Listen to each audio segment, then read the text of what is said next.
اهدنا الصراط المستقيم. الحمد لله وكفى والصلاة والسلام على خاتم الرسل وسيد الأنبياء وعلى آله وأصحابه الأتقياء. أما بعد فأعوذ بالله من الشيطان الرجيم. بسم الله الرحمن الرحيم. ومن أظلم ممن افترى على الله الكذب وهو يدعى إلى الإسلام والله لا يهدي القوم الظالمين.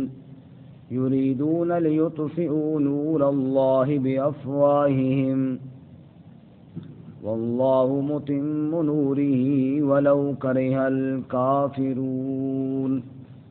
هو الذي أرسل رسوله بالهدى ودين الحق ليظهره على الدين كله ولو كره المشركون.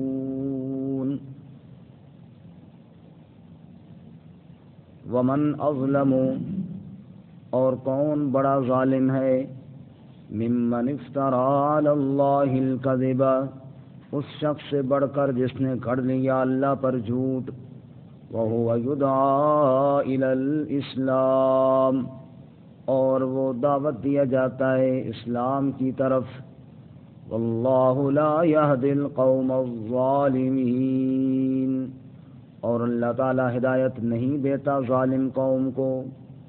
یریدون لیطفئوا نور اللہ بافواہہم، وہ ارادہ رکھتے ہیں کہ بجھا دیں اللہ کے نور کو اپنے منہ کی پھونکوں سے. واللہ متم نورہ، اور اللہ تعالیٰ پورا فرمانے والا ہے اپنے نور کو. ولو کرہ الکافرون، اگرچہ ناپسند سمجھیں کافر. والذی ارسل رسولہ بالہدی، وہی اللہ ہے جس نے بھیجا اپنے رسول صلی اللہ علیہ وسلم کو ہدایت کے ساتھ، ودین الحق، اور دین حق کے ساتھ، لیظہرہ علی الدین کلہ، تاکہ غالب کرے اس کو تمام ادیان پر. ولو کرہ المشرکون، اگرچہ ناپسند سمجھے مشرک. سبحان ربک رب العزت عما یصفون، سلام علی المرسلین والحمد للہ رب العالمین. اللہم صل علی محمد وعلی آل محمد کما صلیت علی ابراہیم وعلى آل إبراهيم إنك حميد مجيد. اللهم بارك على محمد وعلى آل محمد كما باركت على إبراهيم وعلى آل إبراهيم إنك حميد مجيد. معزز سامعین، سورۃ الصف کا پہلا رکوع آیت نمبر 7، 8 اور 9 آپ کے سامنے تلاوت کی ہیں. اللہ رب العزت ان کے مطابق صحیح بیان کی توفیق عطا فرمائے اور ہمیں قرآن و سنت پر عمل کرنے کی توفیق عطا فرمائے. اس سے قبل گزشتہ سبق میں آپ حضرات نے سنا کہ اللہ تعالیٰ نے فرمایا کہ اللہ تعالیٰ کو وہ لوگ اہل ایمان محبوب ہیں جو اس کی راہ میں صف باندھ کر قتال کرتے ہیں.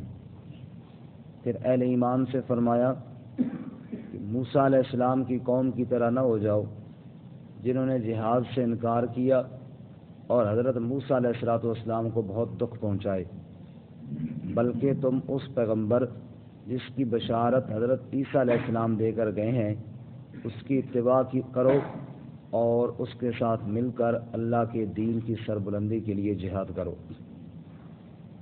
آج کے سبق میں فرمایا اللہ رب العزت نے دین حق دے کر بھیجا ہے اور اللہ کا منشا ہی یہی ہے کہ اس کو غالب کرے. اس لیے اس غلبے میں اللہ کے نبی کا ساتھ دیجیے.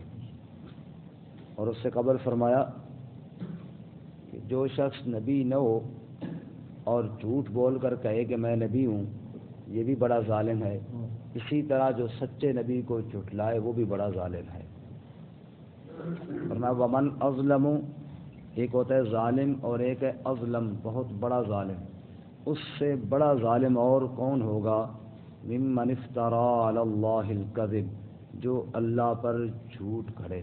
جیسا کہ انہی الفاظ کے ساتھ ایک جگہ فرمایا ومن اظلم ممن منع مساجد اللہ، اس سے بڑا ظالم اور کون ہے کہ جو اللہ تعالیٰ کی مسجد میں آنے سے روکے، ان یذکر فی اسمہ، اللہ کا نام ذکر کرنے سے، اللہ کی بڑائی کو بیان کرنے سے جو منع کرے، اس سے بڑا ظالم کوئی نہیں ہے۔ فرمایا کہ ومن اظلم ممن افترى علی اللہ الکذب، اس سے بڑا ظالم کون ہے جو اللہ تعالیٰ پر جھوٹ کھڑے۔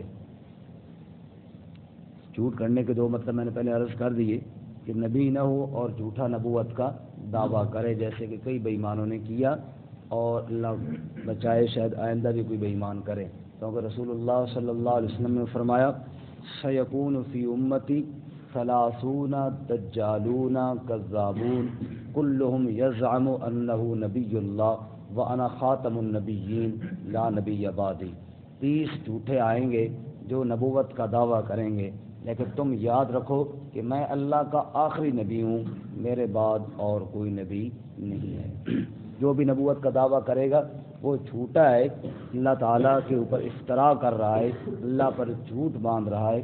اللہ تعالیٰ نے آپ صلی اللہ علیہ وسلم کو آخری نبی بنایا ہے۔ ارشاد باری تعالیٰ سورۃ الاحزاب میں ما کان محمد ابا احد من رجالکم ولکن رسول اللہ وخاتم النبیین، محمد صلی اللہ علیہ وسلم تمہارے مردوں میں سے کسی کے باپ نہیں، آپ اللہ کے رسول اور آخری نبی ہیں، اللہ نے آپ کے بعد کسی اور کو رسول نہیں بنانا۔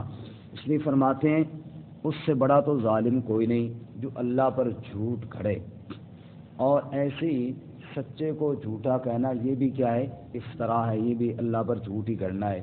وَهُوَ يُدْعَىٰ إِلَى الْإِسْلَامِ، اور وہ دعوت دیا جا رہا ہے اسلام کی طرف،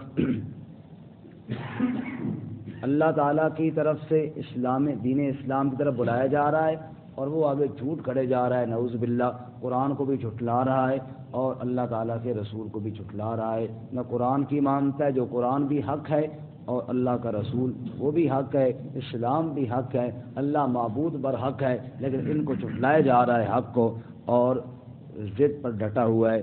واللہ لا یہدی القوم الظالمین، اور اللہ ہدایت نہیں دیتا ظالم قوم کو، جو اتنا ظالم ہو جائے کہ اللہ تعالیٰ اور اس کے نبی کو جھٹلاتا جائے، وہ پھر ہدایت سے محروم ہو جاتا ہے۔ اللہ ہماری حفاظت فرمائے۔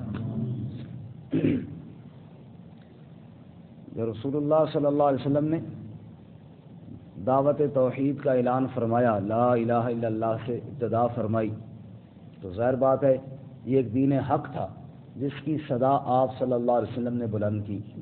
اللہ تعالیٰ نے فرمایا شہد اللہ انہ لا الہ الا ہو والملائکہ واولو العلم قائما بالقسط لا الہ الا هو العزیز الحکیم، اللہ نے بھی گواہی دی کہ اس کے سوا الہ کوئی نہیں ہے، اہل علم نے بھی گواہی دی، اللہ نے اپنے نبی صلی اللہ علیہ وسلم کو اسی شہادت کے لیے مبعوث فرمایا۔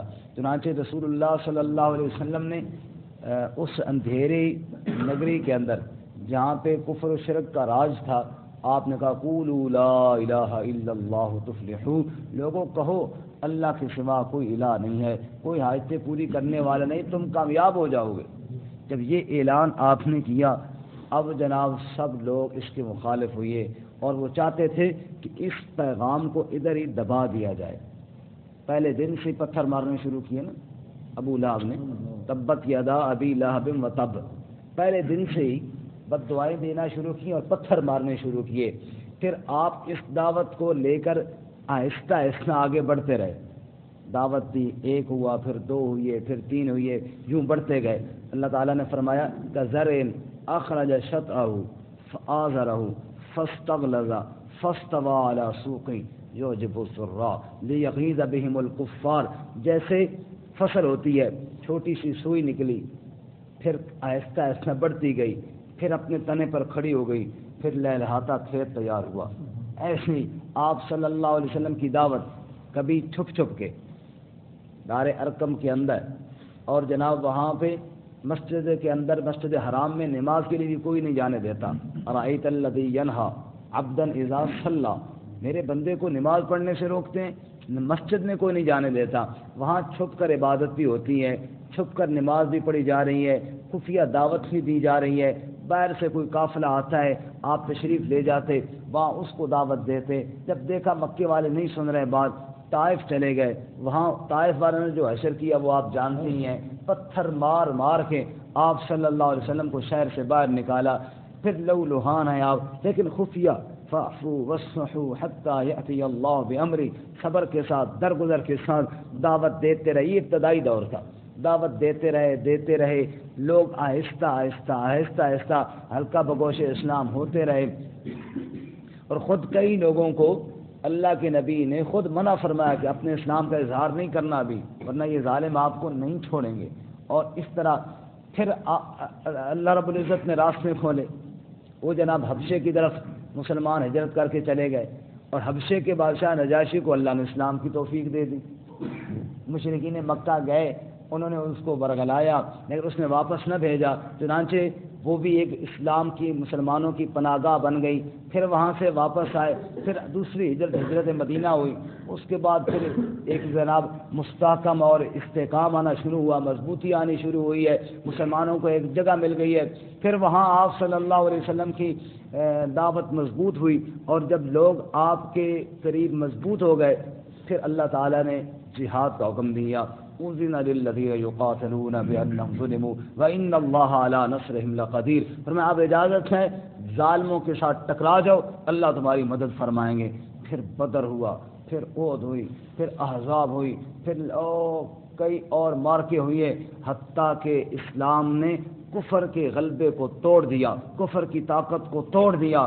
اور پھر ایک وہ دن آیا کہ اللہ کے نبی صلی اللہ علیہ وسلم فاتح بن کے مکہ میں داخل ہوئے، اور برأیت الناس یدخلون فی دین اللہ افواجا، فوج نہیں افواج، فوجوں کی فوجیں دین میں داخل ہوئیں۔ کفر کا زور ٹوٹا، اللہ نے اپنے نبی صلی اللہ علیہ وسلم کو جو دین حق دے کر بھیجا تھا، اللہ نے اس کو غالب کر دیا، اور اعلان فرمایا الیوم اکملت لکم دینکم واتممت علیکم نعمتی ورضیت لکم الاسلام دینا۔ فرمایا کہ میں نے دین مکمل کر دیا، نعمت تمام کر دی، اسلام کو میں نے دین پسند کر لیا ہے۔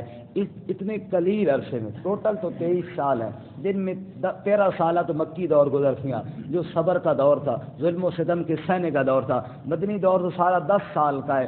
اس 10 سال کے قلیل عرصے میں اللہ تعالیٰ نے اپنے نبی کو وہ غلبہ عطا فرمایا جس کی تاریخ کے اندر مثال کوئی نہیں ملتی۔ اللہ اسی کا ذکر یہاں پہ کرتے ہیں، یریدون، وہ ارادہ یہ رکھنے تھے، لیطفئوا نور اللہ، تاکہ وہ بجھا دیں اللہ کے نور کو، بافواہہم، اپنے پھونکوں سے۔ جیسے بندہ زمین پہ کھڑے ہوئے سورج کو پھونکے مارے کہ یہ بجھ جائے گا، وہ نہیں بجھے گا۔ اللہ تعالیٰ نے ارادہ کیا اپنے دین کو غالب کرے گا۔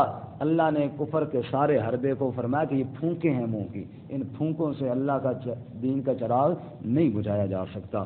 واللہ متم نورہ، اور اللہ تعالیٰ پورا کرنے والا اپنے نور کو، ولو کرہ الکافرون، اگرچہ کافر اس بات کو ناپسند سمجھیں۔ کافر تو نہیں چاہتے تھے، لیکن اللہ تعالیٰ نے دین کو غالب کر دیا اور بتایا کہ اللہ تعالیٰ یوں اپنے دین کی مدد کرنے پر قدرت رکھتا ہے۔ وَإِنَّ اللَّهَ عَلَى نَصْرِهِمْ لَقَدِيرٌ۔ اس لیے آگے فرماتے ہیں وَالَّذِي أَرْسَلَ رَسُولَهُ بِالْهُدَى، اللہ وہ ہے جس نے بھیجا اپنے رسول صلی اللہ علیہ وسلم کو ہدایت کے ساتھ، وَدِينِ الْحَقِّ، اور دین حق دے کر بھیجا، دین حق دے کر بھیجا۔ اللہ کے نبی صلی اللہ علیہ وسلم جو راہ لے کر آئے وہ سیدھا راستہ ہے، جیسا کہ 8ویں پارے میں فرمایا وَأَنَّ هَذَا صِرَاطِي مُسْتَقِيمًا فَاتَّبِعُوهُ وَلَا تَتَّبِعُوا السُّبُلَ فَتَفَرَّقَ بِكُمْ عَنْ سَبِيلِهِ۔ اللہ کے نبی نے کہا یہی میرا راستہ سیدھا راستہ ہے، اسی راستے کی اتباع کرو، اور اس کے علاوہ دائیں بائیں کسی اور راہ پر نہ چلو ورنہ پھٹک جاؤ گے۔ فرمایا سیدھا راستہ، هو الذی ارسل رسولہ بالہدی، ہدایت دے کر بھیجا، سیدھا راستہ دے کر محمد صلی اللہ علیہ وسلم کو بھیجا، ودین الحق، وہ تفسیریہ، وہ سیدھا راستہ کون سا ہے؟ فرمایا وہ سچا دین ہے۔